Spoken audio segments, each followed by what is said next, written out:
Good afternoon, everyone, and welcome to the news behind the news of Rafkin Tav on Mix 94.7 FM. And thank you for joining me on this afternoon's program. I do hope that everyone enjoyed their St. Martin Day weekend. Definitely was a day full of festivities and events. And so, I do hope that you guys had a great weekend because, it's back to the work week.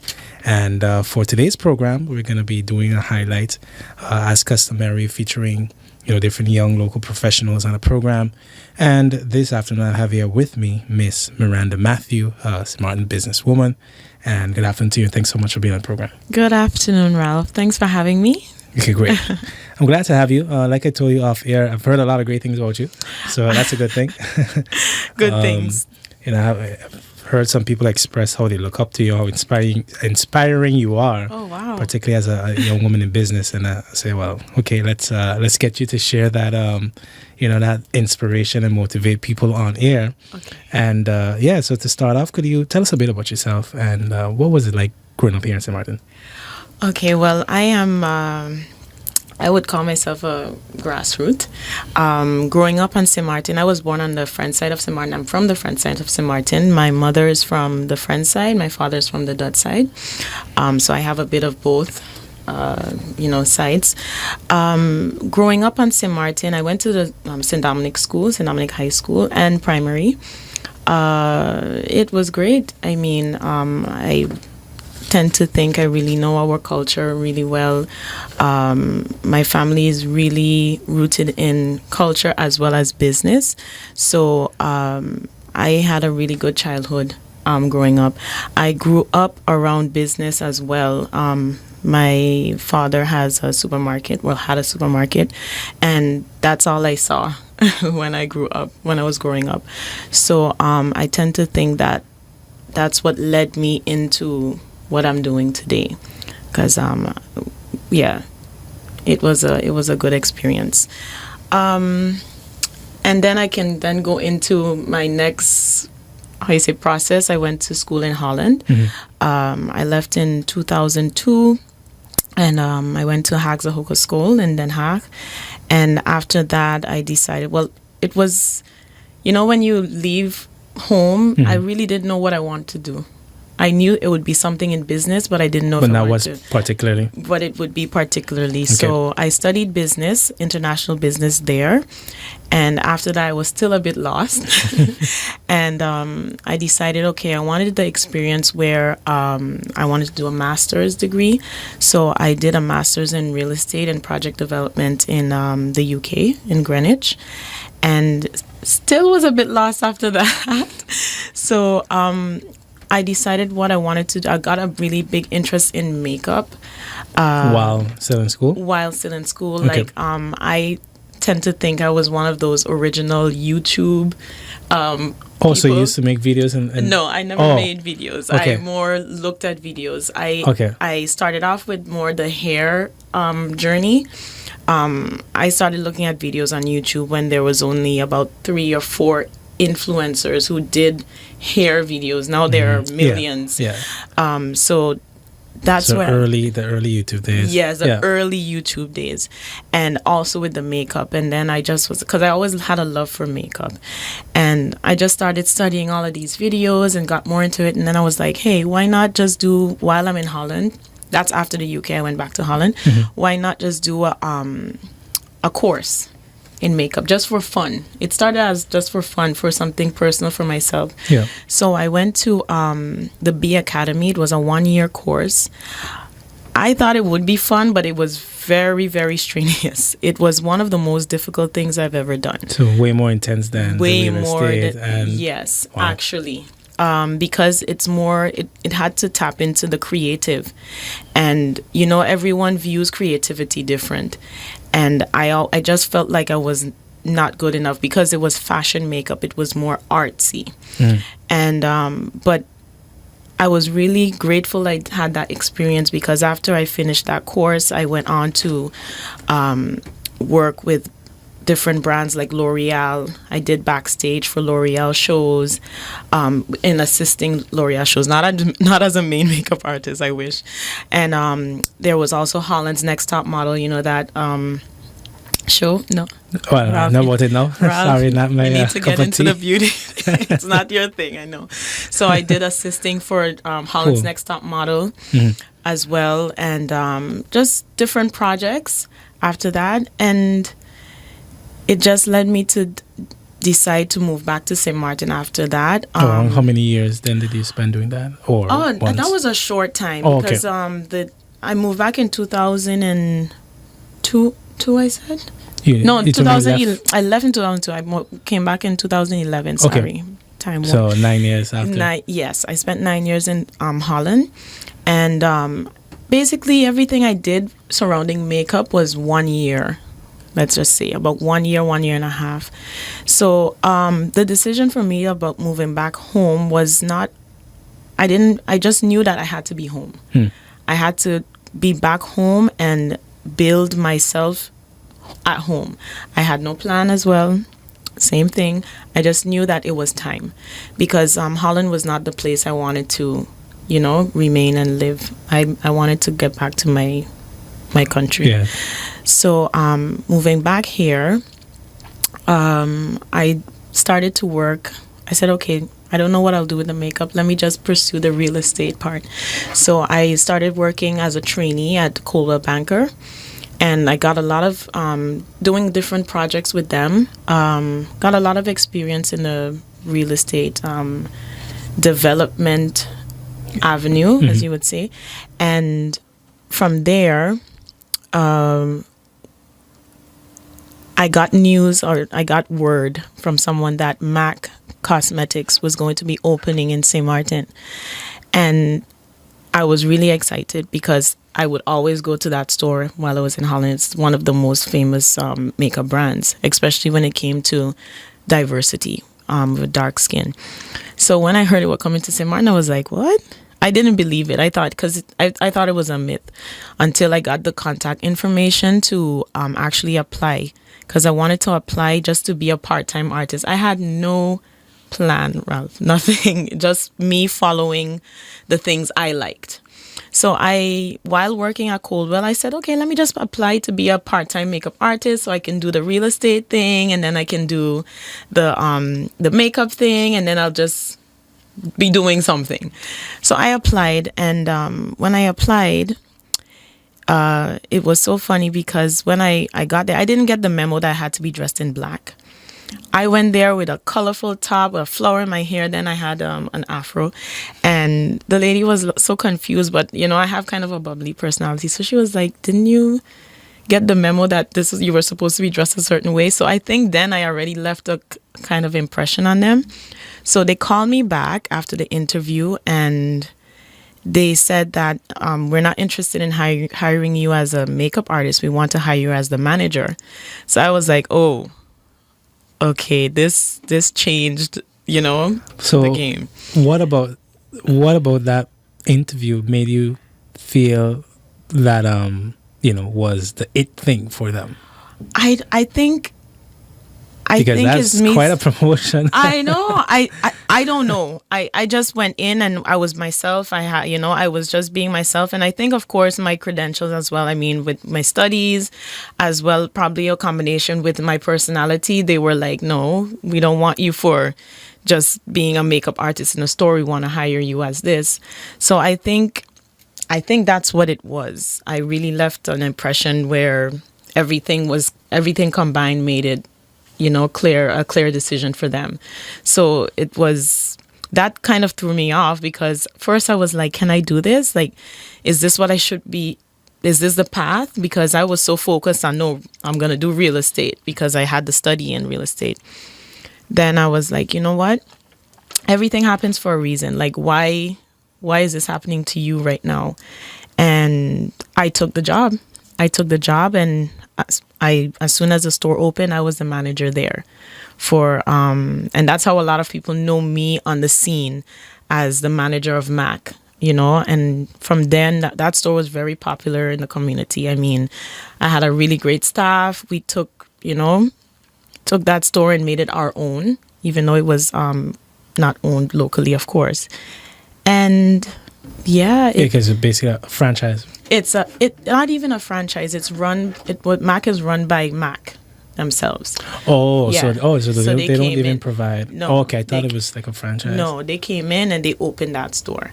Okay. So in the midst of it, Sorry. yeah, go Just ahead. real quick. Do you know why they, what made them decide to open up a store in St. Martin? Did they ever share that with you? Well, based on what my experience at that time was the peak of the cruise ship traffic and economy for us. So that was 2012, 11, still 11, 2011. Between 2011 and 2013 was a very high peak traffic period with the cruise ships. That's when we had the most traffic. We had the Americans, Brazilians, those were the types of people that we would get into the store, and these were people who were high spenders. So I don't know where they got, if it was just momentum that they opened then, and it was Probably did the research. or they did the research, but Mac didn't open for the local market. It was open for the tourist market. Gotcha. Yeah, Well, for makes sure. sense, since I think it was looking at Front Street. Yeah, on the boardwalk. And I know Yes. that based on the numbers that were expected, it would never be possible with the local market. And they made those numbers with the tourist market, so they knew what they were doing. Yeah. Okay. So that's quite a hint as well, if you open a tourism-based business. Yeah, you have in to do your itself. research. Yeah. Yeah, for sure. Because, there's waves, So people who are experienced in different markets, they know where to place themselves and when. So I think it was very strategic for sure. Yeah. Yeah. Okay, so I want to say good afternoon once again to anyone who's just tuning into the program. This afternoon, I'm joined with Miss Miranda Matthew, a local entrepreneur, businesswoman. And like I said in the introduction, I always heard good stuff about her. So I'm glad to have her on the program to share her experience and a story, which I believe can be motivating or inspiring to others. And, so like what you shared in about growing up in a family, like growing up knowing business, your family were in business. You say your father owned a supermarket. By the way, what was the name of it? Like, do you remember the name of it? It was in St. James and Marigot is Lowtown Food Market. Lowtown Food Market. But many he had different. And when I speak about my father, it's it could be a bit confusing. I'm speaking of my stepfather. Okay. But I know him, as my As father your from father, young. understood. Yeah, so on the friend side, he had at least 3 supermarkets at one point when we were younger. The most recent one, which is now closed because, he was ready to retire, was Lowtown Food Market in St. James. Okay. Yes. Okay, great. Yeah. So I'd like to go back a bit to your period in Europe, your study, because one, you decided to do a master's, like you said, in real estate and project development. Yeah. And although you temporarily, went into that field, it basically wasn't your calling, I would say. Or am I wrong to say that? It was my interest. Yeah. I really loved real estate and especially interior design. This was something that I also always wanted to pursue. And I just wanted to know more. I didn't see it as a calling, like you said. I just saw it as an interest that I always had and wanted to know more. And I actually still intend to pursue, real estate. But I have a life plan. I got you. Yeah. So I know this is something that I will pursue for sure in my, kind of like a retirement age. Yeah. Where I'm just doing it just because I want to do it. So just how I pursue the study, I plan to pursue it in life. In actuality. So that's when you reach that phase. Exactly. I understand. Exactly. So even with that, what would you say? Well, first question is how did it impact your knowledge and understanding of the market itself? So already having the interest, then doing the study, especially part of project management. What can you say about that? How it impacted your knowledge and understanding of the market. So beyond just being interested and maybe wanting to own property and the like. It impacted basically,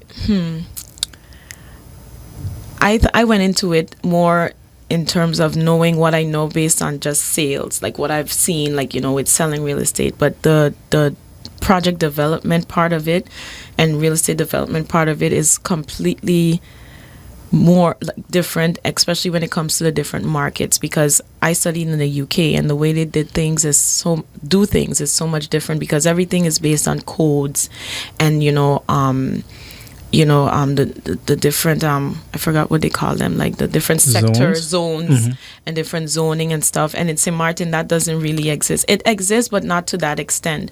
So I still need to apply what I learned to my area, my region. And because it's not as structured, it's really a little bit more difficult to apply it here in St. Martin.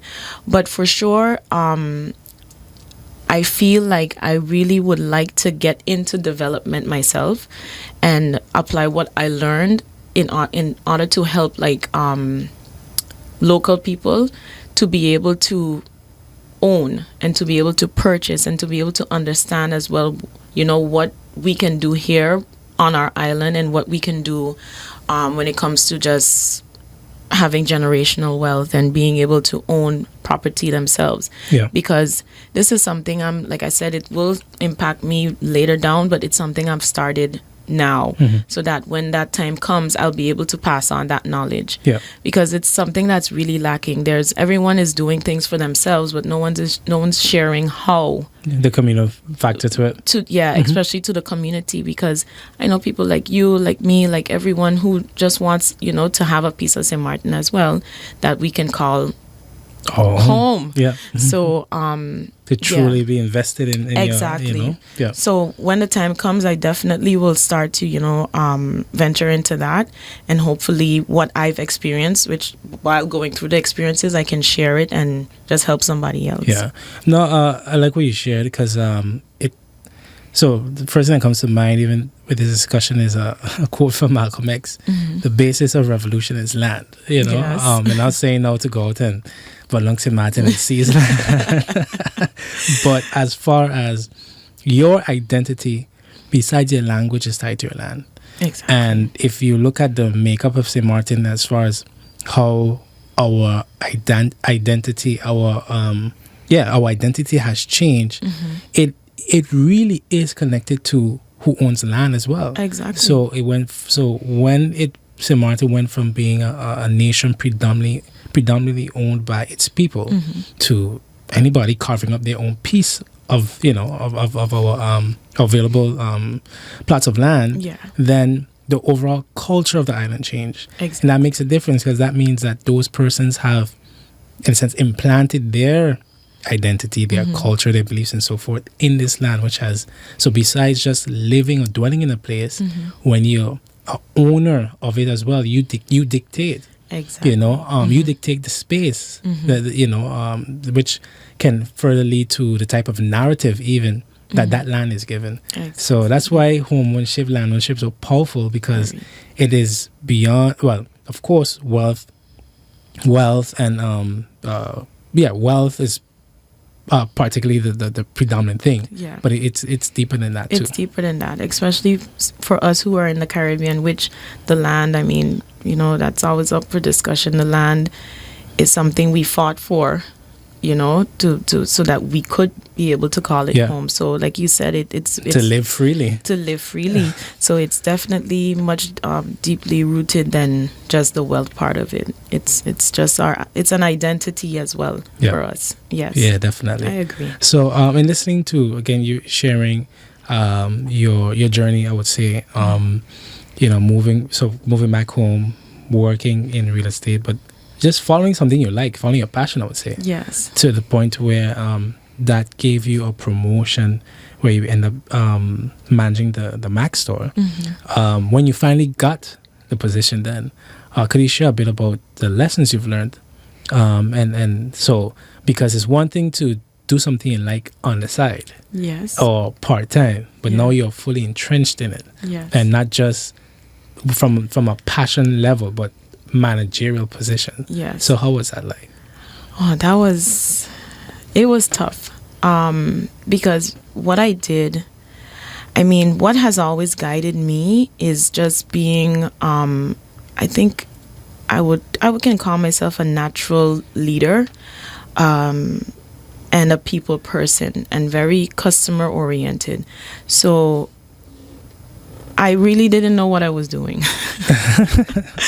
But I didn't know what I was doing, but I knew what I was doing. I understand. But for sure, what really helped me is that Mac really provided the tools needed. I wasn't thrown out into, like, the lion's den, as they would say. They provided a really, really great training program and a really good structured, way of doing things. Everything was set out, and you just had to really apply yourself and kind of apply the training that you received. And along with the training, as well as my kind of people skill to be able to lead a staff, and also to be able to help them to help the customers as they needed to, I think it just worked really well. But in the beginning it was really tough, because I had it's my first time being a manager, and it's not easy having a staff. I had a staff of 7 people, and that was, and with all different personalities. Everyone who would walk into the store at that time we were open would completely agree.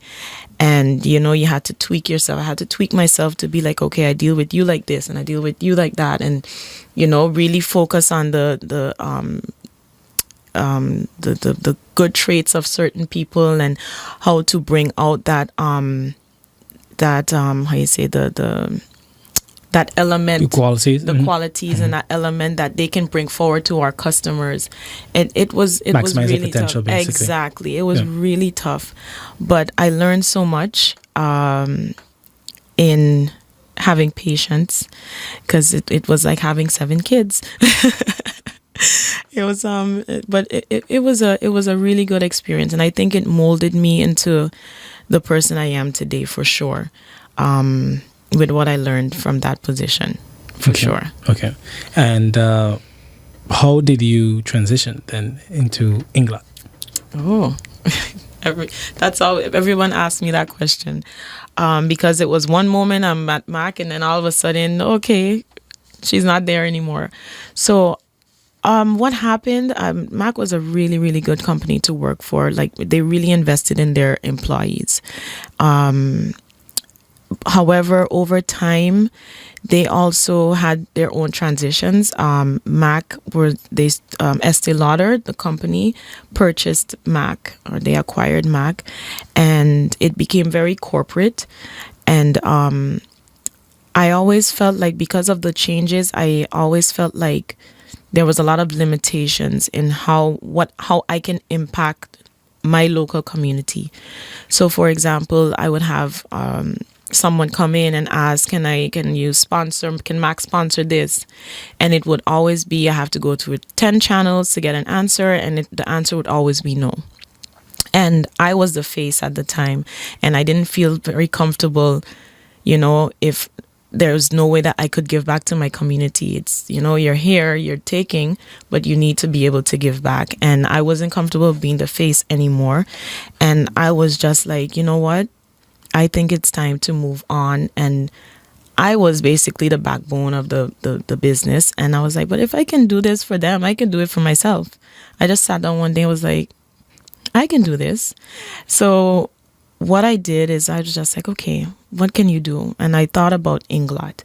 The reason Inglot came into the picture is because when I studied that year in Holland, I actually used the product. That's one of the brands that we use for training.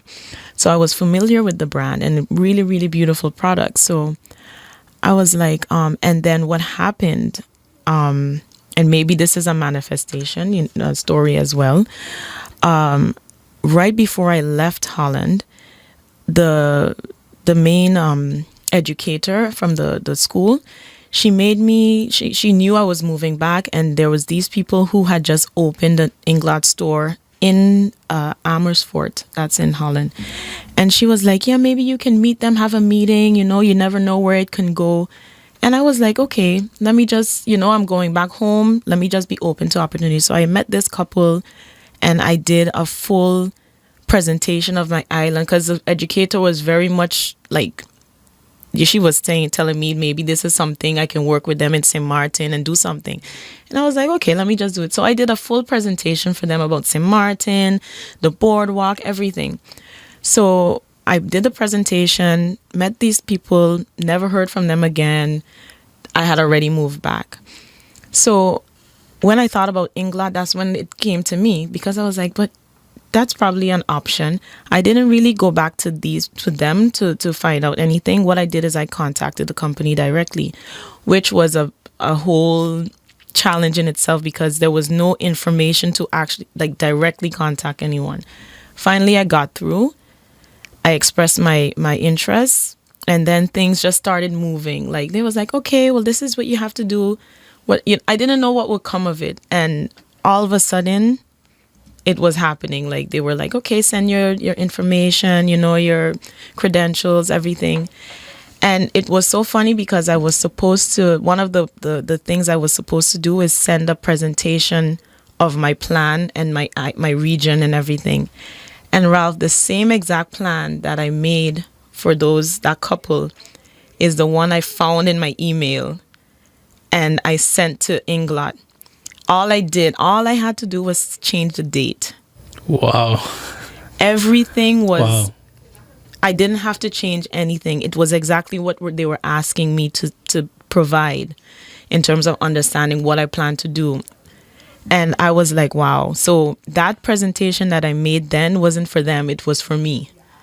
And that's why I said it's most likely a manifestation story, because it was all done. Everything was done years before.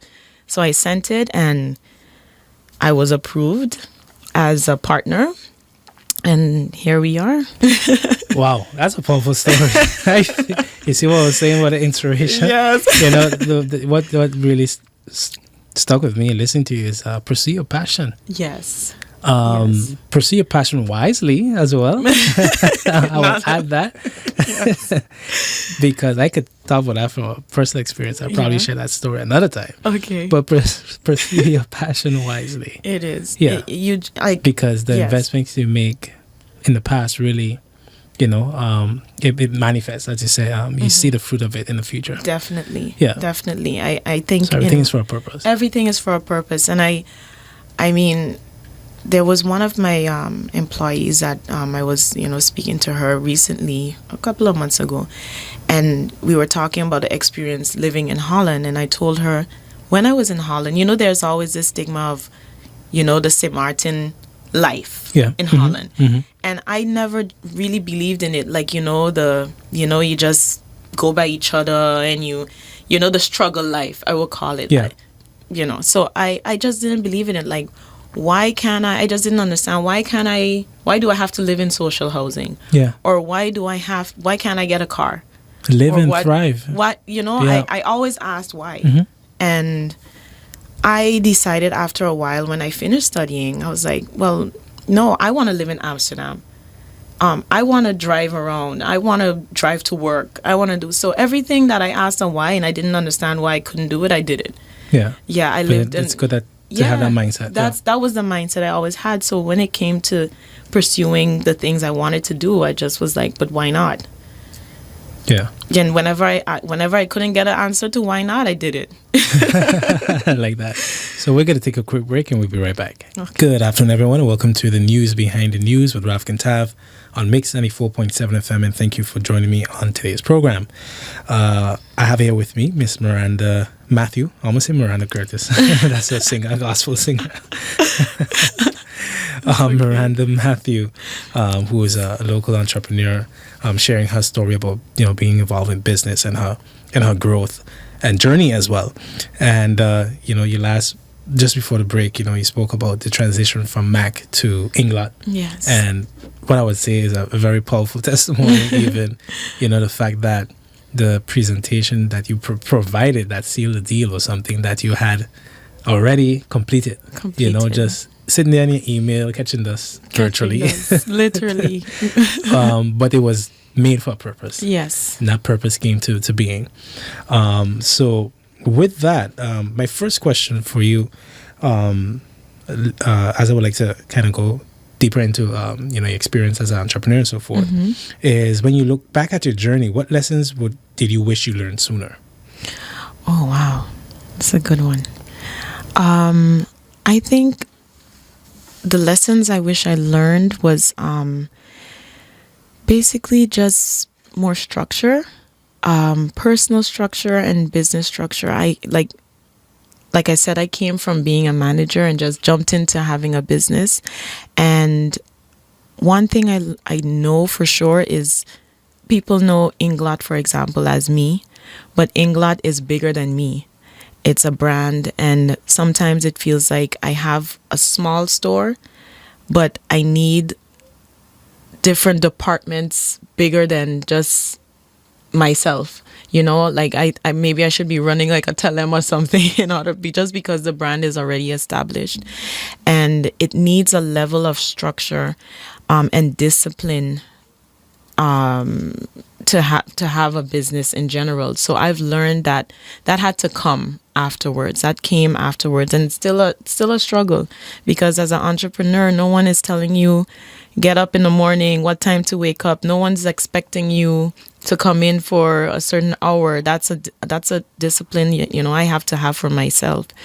And sometimes I feel if I had a business plan, but it didn't coincide with my life plan. Like I didn't merge them together. So I was just moving and not really how you say, I didn't have I know where the business was going, but I didn't know where I was going with it, if that makes sense. So yeah, I guess living with a system. Yes, yeah. it's a personal system. Personal. Like, okay, your business is growing, but where do you want it to go after a certain time, and how am I going to be impacted by it, if that makes sense? So, like, I'll just give an example. Everything was going good for 2 years, 3 years.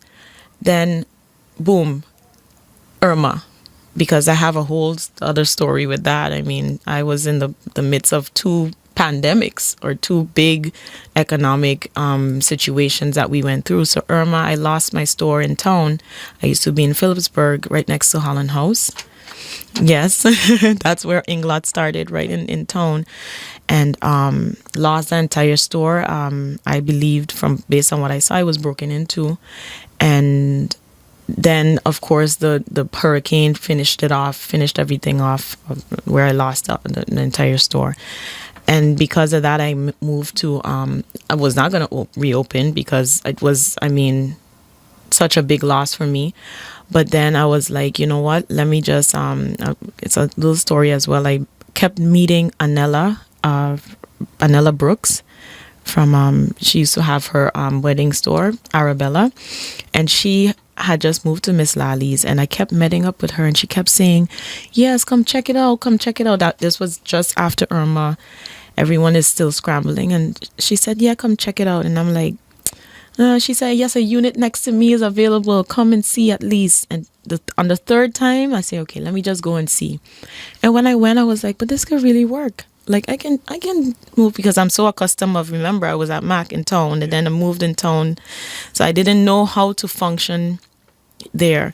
So with that, I moved over to Miss Lally's, and then everything started picking back up. But with that story, you never know what can happen. And I don't feel, you're never prepared for things like that, but I felt like if I had a plan in place where, like an emergency plan, let's just say, I think it would have, I would have been a bit more further. Would have softened the blow. It would have softened the blow. Yeah. So that's what I was talking about with, with the company and where it's going, and how to be structured and how to know. And it's something you can never know what will happen. And then 2 years later, after I felt, okay, everything is going, COVID.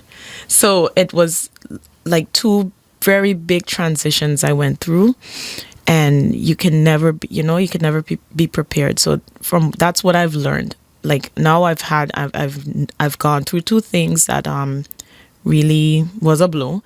Now I've really structured myself to always have a backup. If you don't have a backup as a business owner, that's why a lot of people ended up closing. I mean, I was lucky where I was, I think, quick on my toes. So I was like, okay, I know I need to reduce expenses. I know, I just did things that came naturally, and also with my my accountant and my financial advisors who told me, okay, do this or that. But if you don't know, you will really be lost in the business world. It's tough. It is very tough. Yes.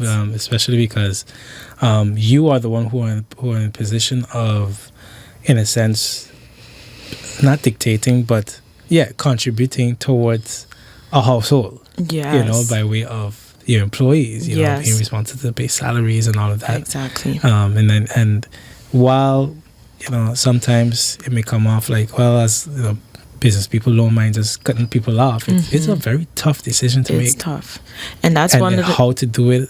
Yeah, and also just going back to Irma, that's one of the reasons why I also decided to reopen, because I had 4 people at the time just waiting for me to be like, okay, do I have a job? Do I not?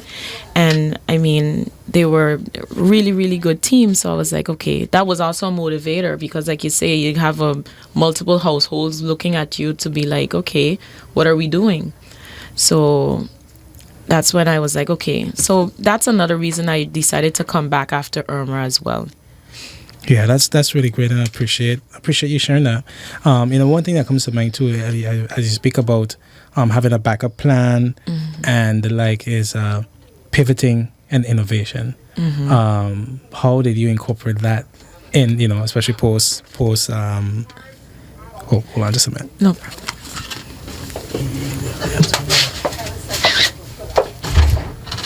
Guys, you're way too low.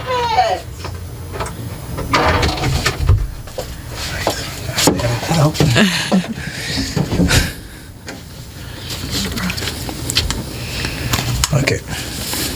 Yeah, so innovation, and pivoting is another essential part of business, especially, as you spoke about having a backup plan and the like. And so how do you incorporate that into your business as well? You mean to remain relevant and correct. Continue growing? Yes, correct. Oh, that's currently, I'm still working on it. Okay, I understand. I'm still working on it. It's not easy. I mean, yeah, that's true. It's not easy, and with beauty, it's even more challenging. I mean, a lot of people think that the beauty industry, which it is, it's recession proof. But you still need to be smart about, how you move forward with it. So during COVID, for example, what I tried to do is just, I focused on customer retention, kind of just to survive, because we all didn't know. We can go back to 2020. We didn't know what was coming, what's happening, if the world was ending, if everybody gonna get COVID, if we didn't know. So what I did was I just tried to remain consistent. Consistency has been one of the key things that's, in my business, has helped me to remain relevant, as you were just asking. And for COVID, I just focus on customer retention. The people who my core loyal customers, I remained very communicative to them, followed up, make sure they came back in, got the things that they wanted, they liked. But in terms of innovation at the moment, I'm just really refocused on rebranding the brand that's already in existence, but rebranding in St. Martin, making people aware again that, we're here. Some people really focus on online ordering and purchasing away, etc. But then it still comes back to okay, am I getting the right product? Am I getting the right color for my skin tone? Yeah. So it's just me now kind of rebranding and making sure people are aware that we're here, and they can walk into the store, they can, try the products, and then, I'm also currently, in terms of innovation, rehiring, but I'm doing it in a different way, because what helped me with pivoting as well is I was in the store for 2 years, and before I was not as present because I had the staff, but being forced to stay in the store and sit and listen to my customers and serve them and be that face, I understand my business even more. Yeah, you have to be in your business. You have to be in it. And I was there previous, I was really, because that's what I was accustomed to at Mac, was the guiding. The people, I can guide and manage and train and let, my staff know what to do. But it's a different experience when you're sitting there and you're getting the customers and you know what they want and you understand, and understanding the trends and understanding the changes. Like last year, people were more interested, like for COVID, nobody was wearing the everyone's wearing masks. Wearing a mask, yeah. So it was more about lipstick that didn't move. But then it changed now where the mask is off, so people are interested in gloss or more glossy lips. So if you're not there and present, those changes and those patterns, even though COVID was the extreme, but you know what I mean. Yeah. You wouldn't Take it for sure. You want to make sure your eyebrows are on fleek. Yeah. Yeah, eyebrows are on fleek. Exactly. Yeah. So if you're not present, you miss a lot of things, and then you don't know. So that helped me that guided me in knowing where to move the business forward now. So my whole marketing and my strategy is way different than it was before. Yeah. And you'll see. Okay, that's great. So you mentioned marketing, and then my next question actually kind of borders that, which is the fact that, based on the field that you're in, being beauty, there's a lot of sales involved. So what recommendations would you give to persons on pitching and being successful at sales? Oh, at sales. Yeah.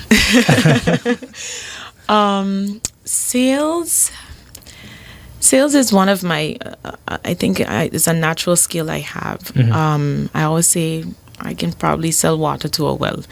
But, with sales, it's more about, it's rather than focusing on the product, it's very important to focus on the emotion. When someone comes to you and they want something, they're not coming because, most of the time they come because they need it, but it's because they have an emotional attachment to the thing that you're selling or whatever the situation is. Like I say, a lot of women I have who come in, maybe they're having a bad day, and I read people really well when they, I read women really well. So they come in, probably it's just like, okay, let me just buy something to feel better. So I, rather than tap into the product, I tap into the emotion, and I kind of have that discussion, just have just make them, sometimes I always feel like I'm a therapist or something, have a conversation, make their day better, make their day lighter, and the result of that is the sale, because it's the one-on-one, service and the one-on-one kind of relationship you build in that moment with the customer, and that's where you get the sale at the end of the day. Also, it's personalization, which is linked to what I just said. When someone walks in or you're selling something to someone, it's not about focusing, okay, how much money I'm going to make from this person. Never. It's, they come in, you wanting to know more about them. Like I always say with my artists before, when they walk into Inglot, we're wearing the biggest lashes and the makeup and the outfit, because it's a very trendy store that we have. So already when someone walks in, they already feel intimidated because, I'm just simple. This all of this fabulousness in front of me, and I'm like, okay, well, I don't know anything. So breaking that ice between you and your customer is very, very important. You want to come down to their level. So I always say, for example, a good thing to do is immediately invite them in, compliment them. A compliment goes a long way. Like for example, I see my customer be like, okay, you look genuinely, and be genuine. Genuinely look at them and be like, okay. People don't like to be you can feel if it's not genuine as well, and be like, patronized. Okay, exactly. Oh, I like your shirt, everything, welcome. Oh, I like your outfit, or I like your earrings, whatever. That immediately breaks the ice with the customer, and they feel, immediately they feel comfortable with you. And from there, the personalization continues, where you give your name, You know, some people don't know immediately as you give your name to someone, they hold on to it. They hold on to the face, the name, because once you make them people feel a certain way, they will never forget you. Yeah. And that happens That's to me true. all the time, because even with my artists, they go to Carrefour, or they go in anywhere, and they go out and they expect you to remember them. And sometimes we see so many people every day. Yeah, it's you like, can't but they will everybody. never Forget you. Yeah, that's true. never. Yeah, So yeah. that the personalization is very, very important. So like, just to go back, it's the personalization, is the emotion, and you know, it's just being genuine, and that always results in the sales you need. Yeah. Always. You don't really need much technique. You need the personality and those three things. Yeah, appreciate that. That's good. So another factor, which is a pretty common discussion even right now, especially as it relates to, I would say the millennials, The millennials. is the work-life balance. Oh God. Yes. Yeah, you know, it's been trendy. I noticed on several magazines, and even as you know, there are discussions about remote work still, and changing the work week model that we presently have. Yes. You know, that has been taken off. And so, what is your take on that? But also, what way do you apply that or incorporate that in Miranda, in yourself? In myself. Well, I recently had this discussion with a good friend of mine, and I think one thing I realize, and everyone should realize, is everyone is different. Everyone's preferences is different. Like, I made a vision board earlier this year, and you know, as I'm ticking off everything, one of the parts for me was the personal development part for myself, where I said, okay, I want to read these amount of books, I want to do this, I want to journal. One of them was, I want to wake up at 5 a.m. every morning. And I'm like, okay, this is one of the things I have not been successful with, because it doesn't matter what happens, it's not happening. The alarm goes off, I still sit back, I lay back, and I have a daughter, so you know, everything is more circle around making sure she's on time, but not me being, you know, productive at that time, 5 a.m. So I had a discussion with her, and I was like, she said, but maybe that's just not for you. Yeah. Like, everything doesn't have to be for everyone. So when it comes to the work balance and stuff, the balance is actually more tweaking your life to where it suits yourself. So for me, okay, I'm not going to function. I decided I'm not going to try anymore. 12 months passed, I'm not going to try. Scratch it off. But look at my life and what's working and what's comfortable for me now, and then reorganize everything to match that. Yeah. Yeah. So if remote work is good for and I function well in the morning, but mid mornings, I'm like, okay, well then maybe I have to, you know, maybe work later at night, you know, and then work later and get up, work earlier and get up later in the morning. Maybe that's what's working, and that's how I've been operating, and it's been fine. So I think everyone just has to do what works best for them and just rearrange everything, you know, where your life is running smoothly, but to your liking. Yeah. Because following these rules, that everybody's standard rules, it's not a thing. Yeah. It's not a thing. Especially as an entrepreneur. For sure.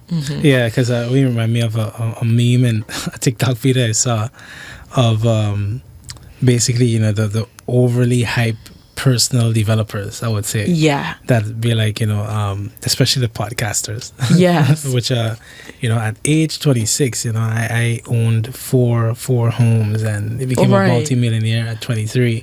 And the way in which I do this is that I wake up at 4 a.m. every day. I train twice a week.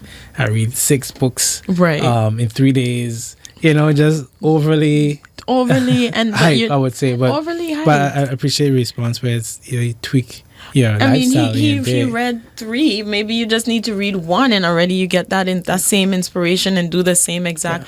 Yeah. At the end of the day, that's his journey, and it's not focusing on the journey; it's focusing on the end result. Yeah. Like, okay, I want to be a millionaire, but I need to do it where me personally can do it. Yeah. and reach it, and with the guidance that they provide, because all of this is good inspiration and guidance, but it doesn't mean you have to follow it like like clockwork. Yeah, because I think what matters more is the values, and not the rules, Right. and people's personal rules. Yes. Because discipline is a must, Discipline. consistency is a must, patience is a must, Yes. creativity is a must, Exactly. and you use that in your own way. Exactly. But this hard set dominant, It's a no. yeah. It's a no. So, but Definitely. but those things that you did mention, the consistency, discipline. I mean, like I said, me trying to wake up at 5 a.m. is a discipline, but it's one that I fought. So I just had to, change it where it would work for me. So for sure, the values are important. Yeah. So just two more questions I have for you. Yes. Next one is, as a growing seasoned entrepreneur, what would you say are the areas where doing business on St. Martin can improve? Oh, that's the heavy one. Doing business on St. Martin. This has been, I think it's because of my drive and passion, and I wake up every morning and do what I love. Like, I can't say I've ever woken up and I dread going to work or dread, because it's me. It's my identity, my thing. So I kind of block out a lot of the negativity, because that positive drive I have is all I need to move forward. But in answering your question, I think one of the main things is I don't want to get into the whole government talk too much, but it's a big source if you do have a business on the island. I think government, for example, really pushes young people to open businesses, be an entrepreneur, because of course that will add to the economy. But when you do it and you're present in that moment, there is no help in between. So let's say, okay, I saw there was this youth entrepreneurial thing happening, program, pushing them, motivation, let's do it. But then once you've done it, there's no assistance as an entrepreneur or as a business owner in general on the island. You're basically left up to your own. And I think that's where, people always say, the bigger companies is who get like the tax breaks and the this and the that. And it's true, because you're literally, you have this these high expectations from you, just being thrown into this this whole new world, but then you don't have any type of assistance from the government. So I think that has been, I just did things based on what I know and how, but I think that's something that should change if they really want to encourage people to add to the economy in that way. So so there's not really any even for more COVID, on the information side of it. Informational side of it. Okay. Rather than, you've probably heard the stories. As soon as you even register, you already start getting these notices and the amount of taxes you have to pay and stuff. And I'm like, no, give me a chance to at least see where this is going, especially since there's not even any information when it comes to like financial advice and what you should be like. If I had known certain things when I had just opened that I know now, that would have already been, a big change for me 8 years down the road. So just information is lacking. Kind of financial support as well is lacking. Some tax breaks. As soon as they heard, you're registered in Vineyard, that's it. Immediately. I was shocked the first one. I was like, but I haven't even unpacked my boxes yet. And you're asking me for this. So that's one thing I think needs to change on the island. So, sorry. Yeah. It's based on what you're saying, I think it goes back to what you explained as far as being in your business and relating to your customers. Right. Because clearly, and you hear so many entrepreneurs share similar sentiments, or even people who not even yet in entrepreneurship, which is the fact that the service, so governmental services, are a burden, They and are. they should be a relief. There should be a So it relief, doesn't, yeah. and I think it's because there's a lack from, especially when bureaucrats Yes. don't understand, Don't that realm of entrepreneurship, as, and not that they can't, but Mm-hmm. there seems to be no effort to understanding, who is your customer and what are their needs and how can you better communicate and how you can truly reach them and the like. Exactly. Exactly. You hit the nail on the head. And even things you would, maybe people who just work 9 to 5 wouldn't know, or do know, like a lot of these different entities don't work together. So, there's not a central system, that this one knows this and this, everyone is aware of. Some are 5 years behind, some are 3 years behind, and it's, you sent this in, but it's a lot of, it's just not organized, it's just not structured. And for somebody you're already focused on building your business, and then you have to focus on this part where, from the government side, it's really disorganized, so you get even more, you have this stress applied to you that you don't and anxiety that you don't really need, where you just want to focus on what you're doing to remain in business. So I think that's pretty much lacking, I from my experience, for sure, mainly. Okay. Mainly. So Miranda, I would like to thank you so much for coming on the program. You're welcome. Yeah, like I said, I appreciate you sharing your journey. And I wish you much success in all that you're doing. Thank you. Thanks for having me, Ralph. And if you have anything in future, I always try to, be here for inspiration, for support. I have a lot of people who come to the store just to hear the stories or get advice on what to do. I don't have all the answers. I'm learning as I go as well. I'm actually going into my 8th year in 2 months. 8th year, and I've learned a lot. And I always say that I never liked anyone telling me what to do. So that's where I made the decision from in Holland. Sound like a real boss. I didn't understand that part of going to work and people telling me what to do. I was like, what? So not your cup of tea. Not my cup of tea. So anyone who wants, to, and I've also kind of inspired a lot of people, it's not always good to leave your 9 to 5, but sometimes it's good. Yeah.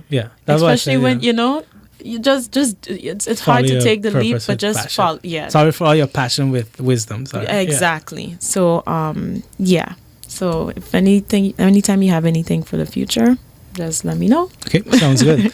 Appreciate it. Thank you so much. And to our listeners, I do hope that you guys enjoy this conversation, and be sure to tune in again tomorrow from 5 to 6 right here on Mix 94.7 FM. Take care and God bless you.